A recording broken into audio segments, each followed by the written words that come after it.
The Houston Texans fall short in LA. Late game Texans heroics on the defense, man. Gives the ball back to the offense to prevail, but no cigar. We got a lot more coming up. This is Texans Mixed It Podcast. Let's get into it.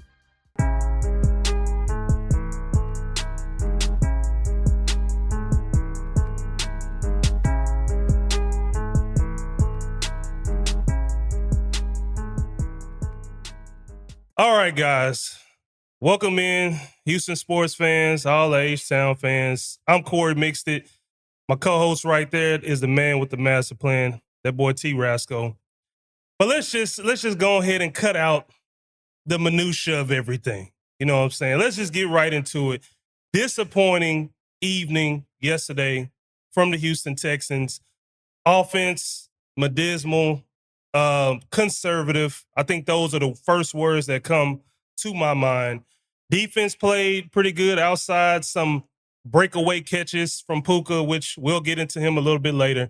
But T. Rasco, man, your initial reaction. That's what I want to get into right now. What was your initial reaction looking at this game yesterday and how it folded?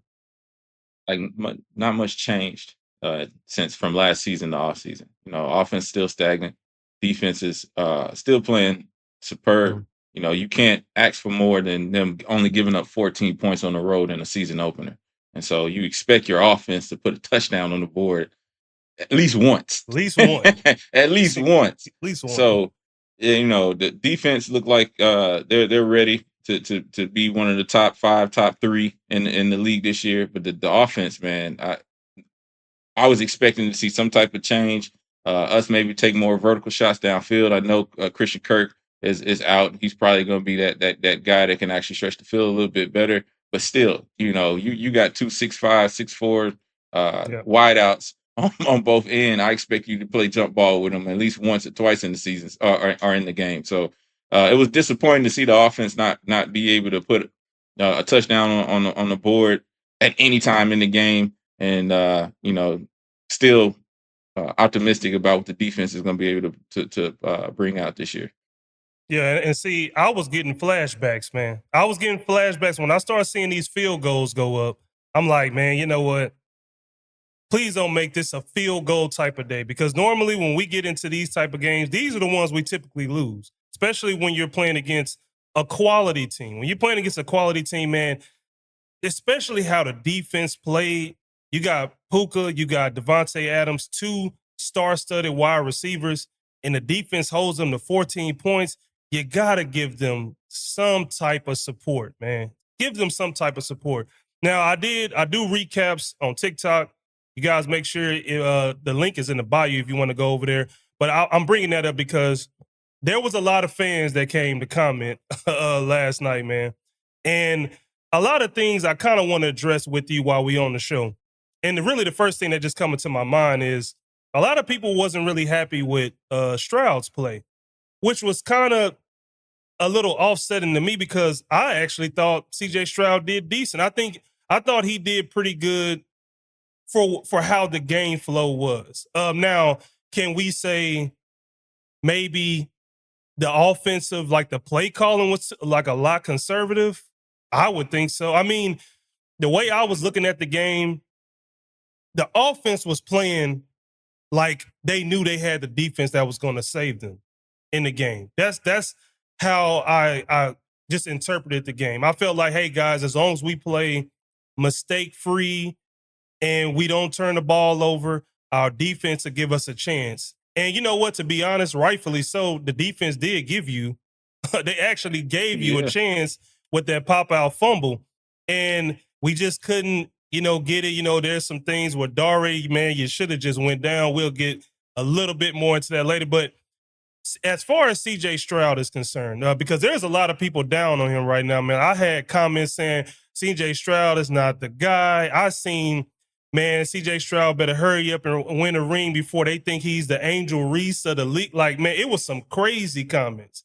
So how, I mean, I'm telling you, last night was crazy, but it's a lot of upset fans because, like you said earlier, a lot of people were expecting more, and it's kind of like we picking up where we left off. So, in your own words, how do you think CJ Stroud performed yesterday? I think he played bad myself personally. Did he play great? I won't say that I could probably give him an A plus effort or A plus grade rather Okay. for his performance yesterday. But at the same time, I didn't think he played poorly either. You're mixing your best back, who was a Pro Bowler yesterday, and Joe Mixon. You do have two rookie wideouts that you're having to thrust into the rotation, and so you don't expect them to just come out and play be all world in their first professional game either. But at the same time, Sure.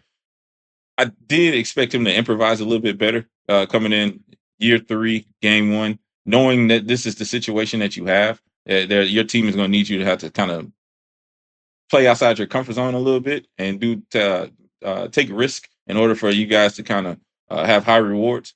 And I just didn't see enough of that yesterday. But then also too, his offensive line didn't give him any help either. He still was rushed. I know he only got sacked like 3 times yesterday, but he still was hurried a lot. He Yeah, the still had hurries. people in his face a lot. Yep. And so, I mean, considering the whole totality of what he had to deal with, I say he played pretty well. But I'm not as far as these fans are Yeah. on Twitter and social media right now saying that he's going to be the Angel Reese of the NFL. I think that's kind of wild. Yeah, man. I No, didn't think. trust me, when I read it, I was like, well, hold on. Maybe I missed something in the comment because like the comment was kind of long. So I said, okay, well, hold on. Maybe I missed something. Maybe he said something about Angel Reese at the beginning. Let me go back and reread it because I was kind of skimming through it because I like to reply to everybody. And Yeah, well, yeah, I reread it and everything, and I said, no, he literally said CJ Stroud will be, before everybody finds out that he's the Angel Reese of the league. And I was like, that is a very, very wild take. But yeah, while we on the offense, because you just hinting at it, the O line, man. The only thing I can really say about the O line, like I said, I think I seen some good things out of the tackle. I think Ariante will be good down the road as he developed. Because he is a rookie. There will be some growing pains over there at the tackle position. But yeah, I think it's time to break bread, man. I think it's yeah, time to break for bread sure. to get some decent, like, no more. I'm kind of tired. Like, and it's like, no, I'm a Texans fan, guys. So it's no disrespect to my guys. Hey, I get up, I watch y'all. I've been a long, H-Town native fan of the Texans ever since they, came into establishment. But we got to break some bread, man, at this O-line position. We got to get some guys in here that's some beasts in the trenches, man. And I'm kind of over signing like decent to halfway decent guys. Some of these guys have, Projects, been man. let go These are from other projects. teams. Yeah, Yeah, there you these go. are hopeful projects. We hope Yeah, that in this scheme they'll be able to perform better there you than go. they were at the last team. Nah, man, go get some solid bona We fide need some. talent. Thank you. Yeah, And then that actually puts it in perfect. It's more of a project situation. Like, can all these guys gel together and can they develop some chemistry? And there is one thing that's popping in my mind too that a fan said to me yesterday.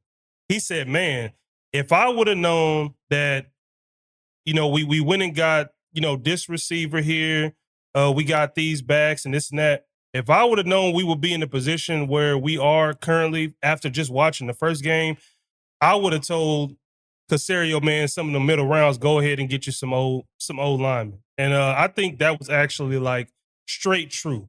Because yes, though Stroud was not sacked, a bunch of times like he was, like in the last year, but he was hurried, man, a lot. Like I'm talking about as soon as you drop back, he barely has a chance to even like really let the play develop. And though it was only 3 sacks yesterday, that's still oddly enough on pace. If you keep averaging that as the season goes on, 2 sacks here, 3 sacks there, you're gonna look up and you're gonna have another QB that was the most sacked in the league again. So the offense, Medismal. The one thing that I really kind of hated about the Miko press conference is, I like where his mindset is, man. but I'm kind of over him with the whole the defense. The defense to take that one on the chin. Pause. Pause. I just want to make sure I throw that in there. But the defense to take that one, if we would have played better, this could have came out a different way. And I'm like, man, you kind of are really letting the offense off the hook when it comes to certain situations like that when you speak about that. But as far as the defense is concerned, because it was a lot of people saying we got cooked. The DBs got cooked by Puka. How do you feel they played against Puka and Devontae for the most part Gave of up the afternoon? 14 points. You gave up 14 points. What did y'all expect It's them to true. shut out? They're on the road in a season opener against a team that made the playoffs last year. Yeah, Matthew Stafford was supposed to be hurting and everything, but he is Yep. somebody that's on his way to the Hall of Fame. They did win a Super Bowl before. This is a solid team. When it's all said and done, the Rams is probably going to be one of the top 3, top 4 teams in the NFC. Period. Going into the playoffs, I'll take some of that. so it's not like they lost to a team that um, didn't have talent and wasn't an actual challenge. I mean, this was a solid team that they played against, and for them to just hold them to 14 points, I don't care if Nakua did have over 100 yards receiving. At the end of the day, it's how many points did you put on the board, and they only gave up 14. You expect your offense to be able to do the same as well, at least give you more than 9. So I think the defense played superb. I don't know why anyone should have anything negative to say about them. You're going to give up yards. This is the Yeah, NFL. it's the But to NFL, do man. it, yeah, but to do it in the manner in which they did yesterday, or not yesterday, but against the Rams, I think it was. I think it was something that we all should be applauding as opposed to criticizing. I know what I do need to do. I do need to go ahead and order me that Fairbairn jersey, man, because he's an offensive juggernaut for the for the Texans Yeah, for now, but for these last 2 or 3 years, man. Hey, he get out there and he do his thing, man. So shout out to Fairbairn. I'm not gonna be that guy right now. I'm not gonna be negative Nancy right now. But he did his thing. He was able to produce, knocking out 50-yard field goals like he's accustomed to doing. I just need to see Fairbairn do it when it counts. yeah, That's all. that Do it when we that's need it the true too. most. Yeah. That's true But too. outside of that, it's nice to have him on the squad for sure. That is true. That is true. Now, before we get into this whole wrapping up of the reaction of the Texans and the Rams, man, let's just go ahead and address the elephant in the room, and let's just go ahead and talk about the last play. That's why I saved it for last. The Texans offense, well, we get the magnificent turnover from the defense. And I'm like, oh man, when we thought all hope was lost, because they was driving, they looked like they was going to get some points out of that drive. The Rams did. The defense gets a key turnover. We get the offense back on the field. They are driving. They're driving. Stroud hits a man or two. They're driving. And we get somewhere where we get another completed pass where we're in between maybe the 20 and the 15. We looking like this drive is going to be prominent. And the Rams come ball hawking and they get the knockout fumble, and that pretty much sealed the deal. In that moment in time, how did you feel about that very moment when they got the punch out? Because I know you had to feel, man, we may steal this game. Because I thought we was going to steal it. I thought we was going to wait all the way to the end and steal the game in LA.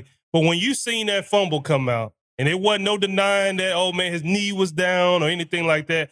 How did you feel in that moment, or what we should have done different in that moment on I that mean, that was pass? definitely one of I gotta leave the room or mute the TV type of moments right there. Probably change Yep. the channel type moments. Yeah. But uh it was deflating for sure, man. Like you said, they was driving down the field. It looked like despite all the offensive challenges they had throughout the game, they still had a shot to win it. The Yep. defense gave them an opportunity. There was plenty of time on the clock.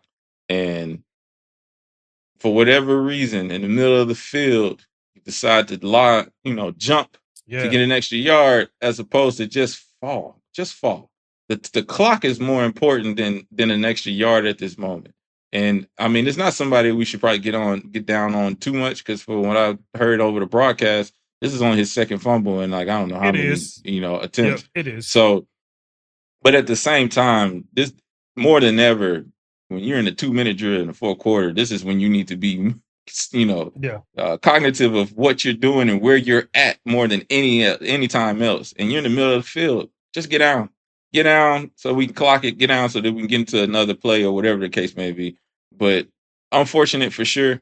And hopefully this is something that they learn from and be mindful of, moving forward. Yeah.